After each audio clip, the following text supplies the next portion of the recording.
अस्सलाम वालेकुम। मेरा नाम है मोहम्मद आशिर। मैं हूं आपका वेब डेवलपमेंट का इंस्ट्रक्टर।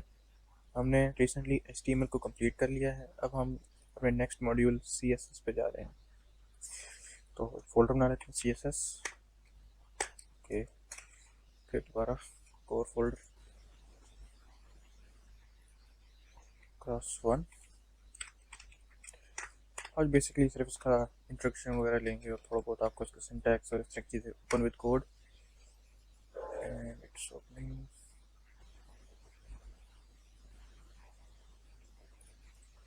ओके, ओपन हो गया ये। अच्छा, तो CSS का क्या है? CSS का मतलब है cascading style sheets. Style sheets का तो पता है कि सिर्फ स्टाइलिंग के लिए इस्तेमाल हो रही है किसी भी वेब पेज की। कास्केडिंग का मतलब है एक ख़ास ऑर्डर, ठीक है, जिसके थ्रू आपका कंप्यूटर पढ़ता है CSS की फाइल को कि कौन सा स्टाइल किस एलिमेंट पे किस तरह आ रहा है, वो क्या रूल्स हैं, वो सारे कास्केडिंग जो एक ख़ास ऑर्डर है ना, वो कास्केडिंग है, यानी टॉप टू बॉटम। ठीक है। तो CSS describe how HTML element are displayed on screen, paper or in other media। कि CSS बताती है कि आपका जो HTML एलिमेंट है वो किस तरह डिस्प्ले होंगे स्क्रीन पर। ठीक है। और किस तरह अलग अलग अलग मीडिया जो है वो किस तरह आपकी स्क्रीन पे शो होने वाला है। CSS save a lot of work. ठीक है। It can control the layout of multiple web pages at once. आप एक ही CSS की फाइल में मल्टीपल वेब पेजेस की जो है स्टाइलिंग लिख सकते हैं। तो इस तरह आपको हर पेज के लिए अलग से स्टाइल लिखने की ज़रूरत नहीं पड़ती। External style sheets are stored in CSS file. जो एक्सटर्नल स्टाइल शीट्स होती हैं वो CSS की फाइल में स्टोर की जाती हैं। ओके, सबसे पहले तो ये पता CSS इस तरह एक नॉर्मल पेज जो कि कुछ ऐसा देखता है, CSS को कुछ ऐसा बना सकती है, कुछ ऐसा बना सकती है, या फिर कुछ ऐसा भी बना सकती है। ठीक है, या फिर ऐसा। ठीक है, ये आपके ऊपर है कि आप इसको किस तरह इसको सब कुछ स्टाइल करते हैं। स्ट्रक्चर आपने HTML से ऐसे दे दिया, किस तरह सब कुछ नॉर्मल एक स्ट्रक्चर भी नज़र आ रहा है, लेकिन CSS की हेल्प से आप इसको अलग अलग किस्म की स्टाइल में डाल सकते हैं। तो सबसे पहले तो हम नॉर्मल वही index.html बना लेते हैं, index.html। ओके, तो सबसे पहले यूँ, अब यहाँ पे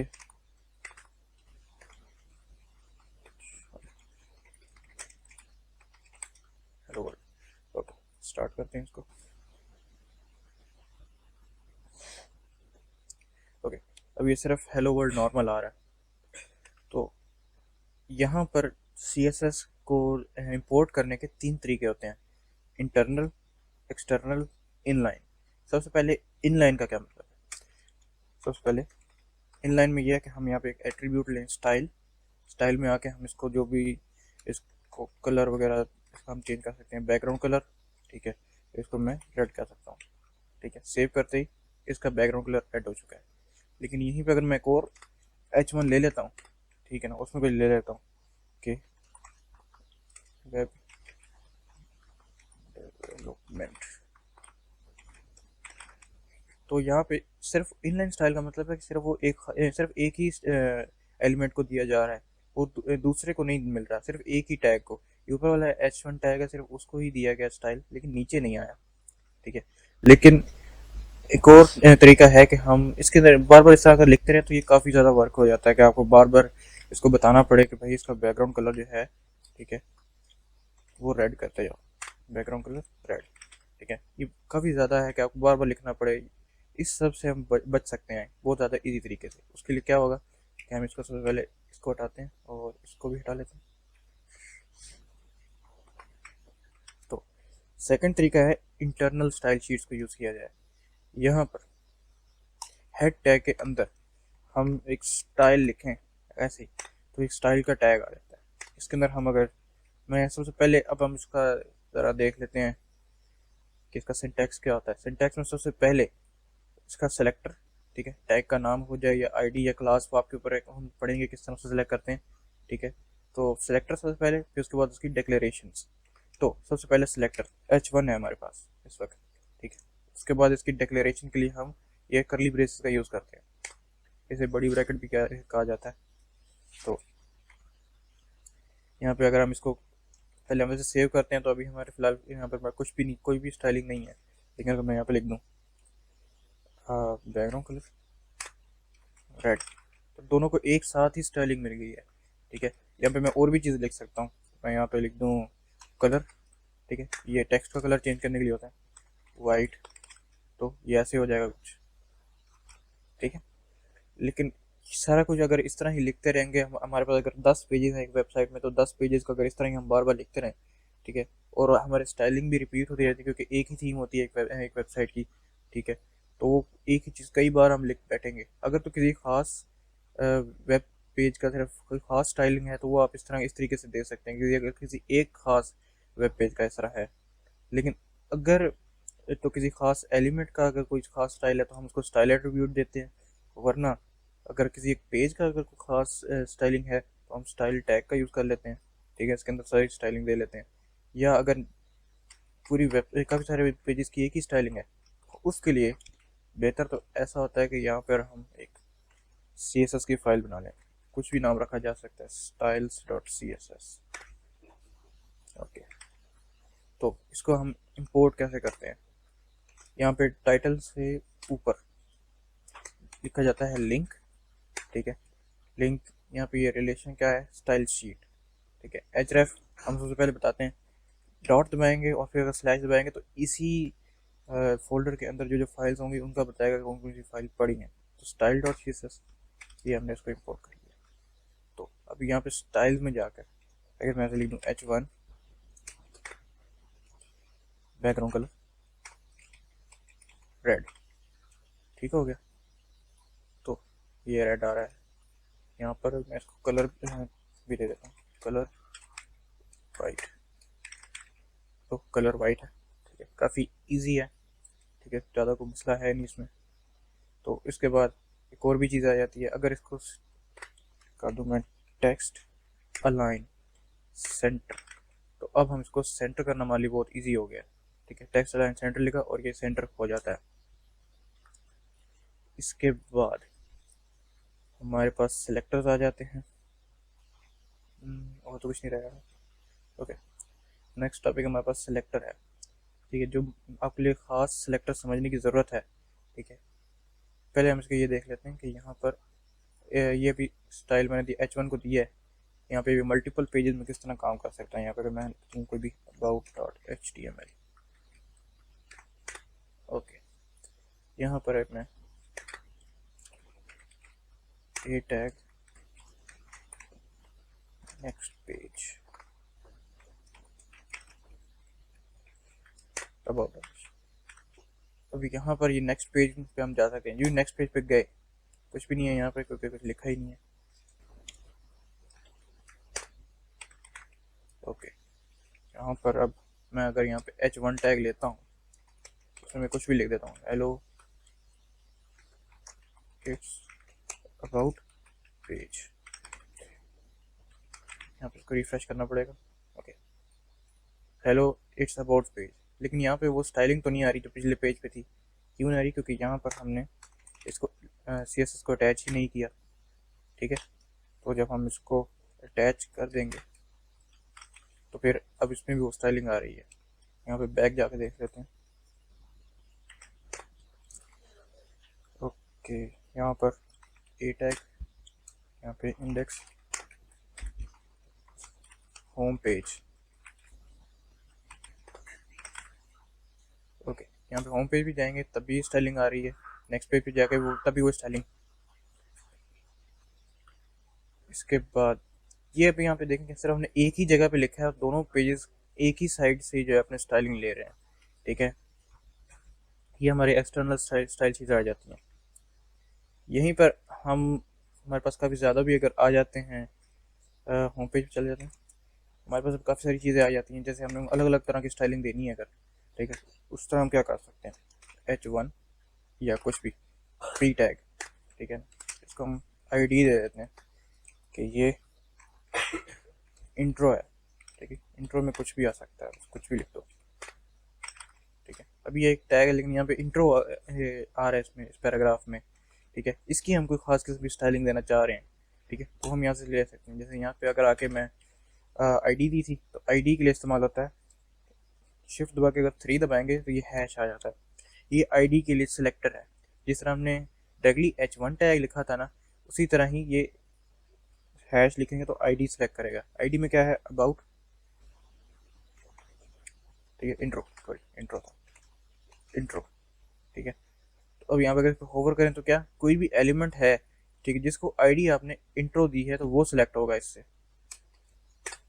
तो यहाँ पे आके हम इसको कुछ भी कह सकते हैं कि बैकग्राउंड कलर कुछ दे लो, बैकग्राउंड कलर इसको ब्लू कर लेते हैं, ब्लू हो गया।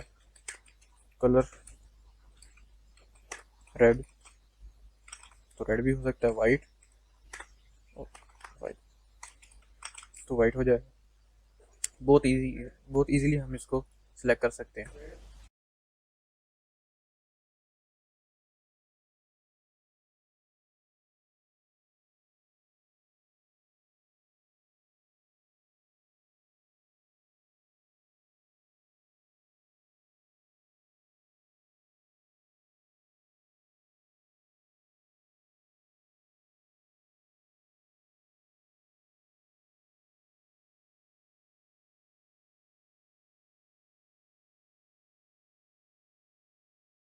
इसी तरीके से हमने आईडी को सिलेक्ट किया था, ठीक है। इसी तरह हम क्लासेस भी दे सकते हैं, उस पर भी हम सिलेक्ट कर सकते हैं। लेकिन क्लासेस और आईडी में फ़र्क मैंने एचटीएमएल में बताया था। क्लासेस और आईडी में फ़र्क ये है कि क्लासेस आप मल्टीपल दे सकते हैं, लेकिन आईडी आपने एक ही देनी होती है। अब ये पी को हमने इंट्रो दे दिया तो हम दोबारा इंट्रो नहीं देंगे पी को, ठीक है, या किसी भी एलिमेंट को दोबारा से हम इंट्रो नहीं देंगे, ये ख़ास इसी के लिए ही था, ठीक है। आईडी यूनिक होती है, लेकिन क्लासेस आप मल्टीपल को दे सकते हैं। इसी तरीके से यहाँ पे अगर लिखा जाए कुछ भी डिव ले लेते हैं, ठीक है, इसको हम क्लास दे देते हैं। क्लास, क्लास हम बना लेते हैं कि डॉट होता है क्लास के लिए पैरा, या ठीक है, पैरा यानी कोई भी हम पैराग्राफ लिखने वाले हैं उनको हमको खास किस्म की स्टाइलिंग दे रहे हैं तो उसके लिए।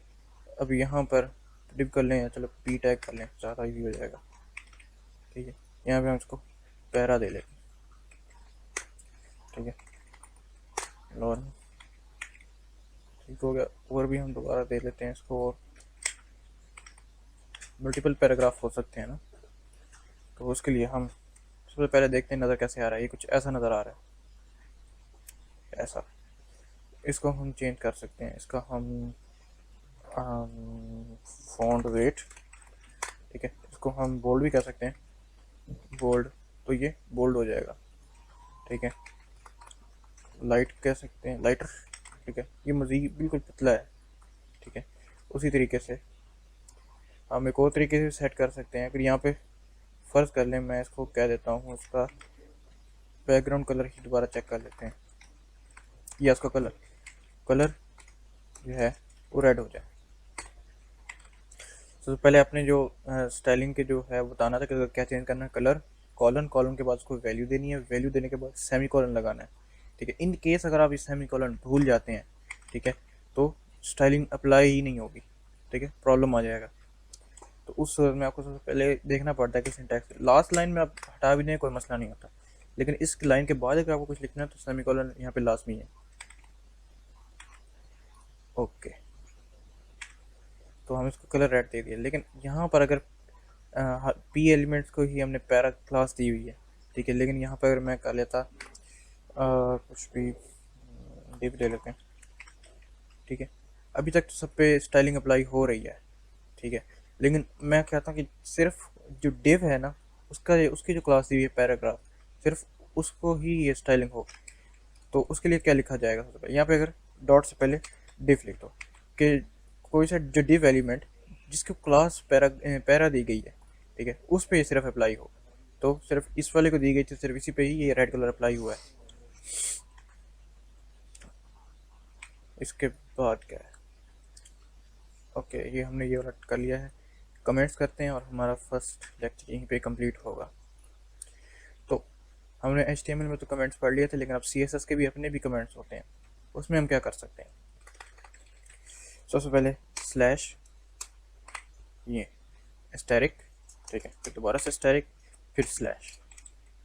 तो इसके अंदर हम जो भी चीज़ लिखें, ठीक है ना, वो हमारा कंप्यूटर उसको रीड नहीं करेगा, हेलो वर्ल्ड, ठीक है। या अगर हमें कोई ख़ास किस्म की स्टाइलिंग है जो कि हम हटाना चाहते हैं, ठीक है, अब वो यहाँ से आके हटा सकते हैं।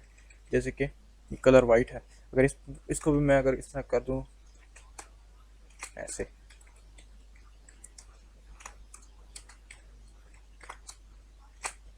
ओके, तो वो वाली स्टाइलिंग हट गई है।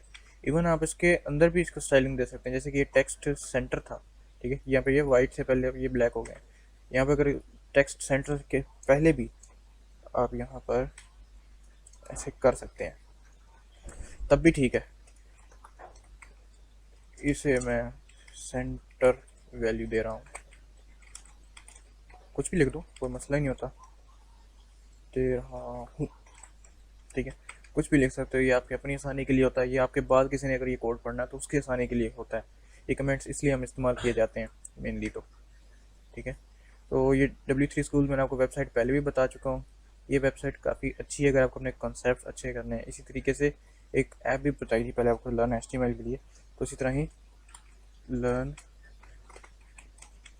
CSS भी होती है, ठीक है, और बाय कोड लाइबर, ये वाली ऐप, ये वाली कोड लाइबर की तरफ से है ये। तो इसका सबसे पहले तो इसको भी आप साथ साथ पढ़ते रहें, क्विज़ होते हैं वो आप दें, ठीक है। आप 100% जब कंप्लीट कर लेंगे आपको सर्टिफिकेट मिल जाता है, ठीक है।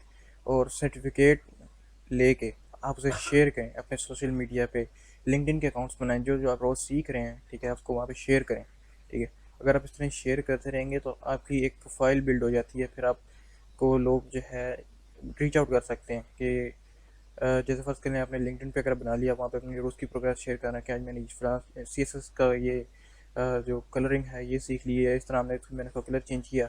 आहिस्ता आहिस्ता जब अपनी अचीवमेंट्स डालेंगे, ठीक है, लोग नोटिस करते हैं, ठीक है। इससे फ़ायदा भी होता है कि आपको जॉब ऑफर या इस तरह की चीज़ें ऑटोमेटिकली आने लग जाती हैं। आपने अप्लाई नहीं किया तो आपको कॉल्स आ रही होती हैं। इससे ये होता है, ये लोग आपकी जो प्रोग्रेस है उसका ट्रैक रखते हैं। तो यही आज के लेक्चर के लिए सिर्फ इतना ही। अगर आपको किसी भी चीज़ के अंदर कोई भी मसला हो आप हमसे कमेंट में पूछें, ठीक है। और हमें बहुत खुशी होगी आपका क्वेश्चन को रिजॉल्व करने में।